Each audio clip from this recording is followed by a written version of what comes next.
bagaimana caranya agar mantan balik. Di sana aku masih denial. Emang bisa ya? Astaga, dia ngechat.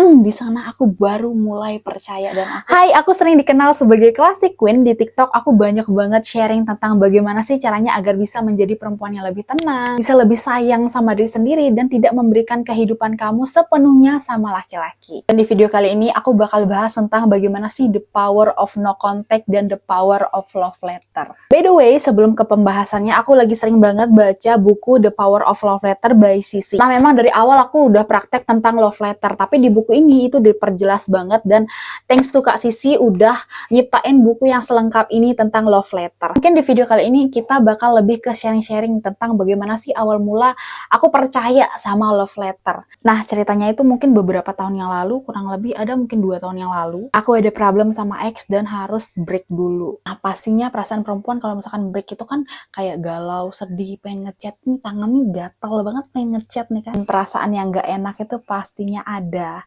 Nah, aku juga pernah kok di titik itu, pernah banget malah. Dan aku inget banget, aku ngelampiasinnya itu pakai jogging. Jogging itunya aku kayak orang gila, joggingnya itu pagi, siang, sore, entah panas, entah hujan, aku tetap jogging. Nah, pas itu, pagi aku jogging itu subuh, tapi itu gerimis, aku tetap jogging. Ada pikiran di kepala, gimana sih caranya biar dia itu bisa balik, tapi aku nggak ngelakuin apa-apa gitu, bisa nggak sih? Nah, di sana aku belum paham dan belum tahu apa yang namanya itu tentang law of attraction, tentang love letter, tentang intinya segalanya deh. Intinya aku masih buta tentang itu. Nah, terus aku cari tuh di YouTube bagaimana caranya agar mantan balik. Nah, kayak gitu walaupun belum pisah sih ya. Nah, terus muncul tuh videonya Kak Tresnani yang paling atas. Kayaknya yang ini deh. Nah, terus aku tonton kan. Nah, isinya itu intinya kita bisa menarik seseorang hanya dengan tulisan dan pikiran. Nah, di sana aku masih denial. Emang bisa ya? Nih nulis, cuma sekedar nulis terus ini bisa terkabul kayak magic banget. Nah, walaupun aku masih denial, walaupun aku masih nggak percaya, tapi aku tetap nyoba. Awalnya aku tuh desperate, yang awalnya aku tuh kayak stres, pengen ngechatin, intinya stres deh karena break itu kan. Nah, jadinya aku coba mulai scripting dan aku menyibukkan diri aku sendiri. Cari kesibukan, aku belajar untuk afirmasi terus. Pas itu kan aku sering mikir kayak, apa yang bakal aku lakukan kalau misalkan ini terjadi nih kan. Bagaimana ekspresi aku tetap ekspresi ini tuh setiap hari kayak, astaga dia ngechat, kayak gitu. Kayak ya kurang lebih lah excitednya kayak gitu kan. Nah, terus pas itu kan aku inget banget malam kisaran jam 7 HP aku bunyi kan kalau misalkan pasangan tuh kan kayak notifnya tuh dibedain kan. Nah, aku denger dari kamar mandi tuh. Teling. Langsung udah jingkrak-jingkrak di kamar mandi. Dan pas itu dia cuma ngechat sayang gitu doang. Dan aku pas itu inget banget aku manifest dia tuh ngajak keluar jalan gitu kan. Dia minta maaf dan lain-lain semacamnya itulah pokoknya. Nah, terus aku kan kayak kalau misalkan aku mikirnya kayak gini, kalau misalkan aku langsung bales, ya pastinya kayak aku nih selalu ada gitu loh. Nah, jadi aku nggak bales, aku balasnya kisaran jam setengah 10 kalau nggak salah. Nah, terus pas aku baru balas itu, dia langsung balas, dia bilang, tadi mau ngajak jalan sih, tapi udah kemalaman. Di sana aku baru mulai percaya dan aku kayak, wah, berarti ini beneran. Itu kayak cuman pikiran dan modal percaya.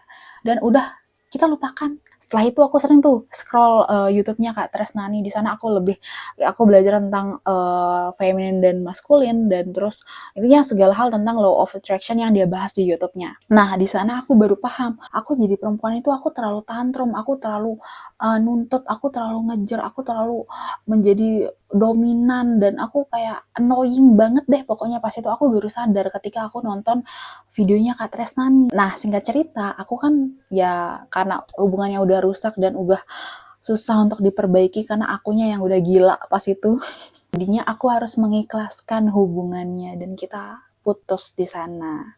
Dan singkat cerita, aku tuh kan kurang lebih 1 tahun, aku sering nonton videonya Kak Tresnani, aku belajar di sana. Bukan tentang love letter aja, tapi aku juga belajar tentang bagaimana caranya manifest uang, dream job, dream life, dan di sana juga hidup aku kayak banyak banget berubahnya dari akunya dulu kayak gini.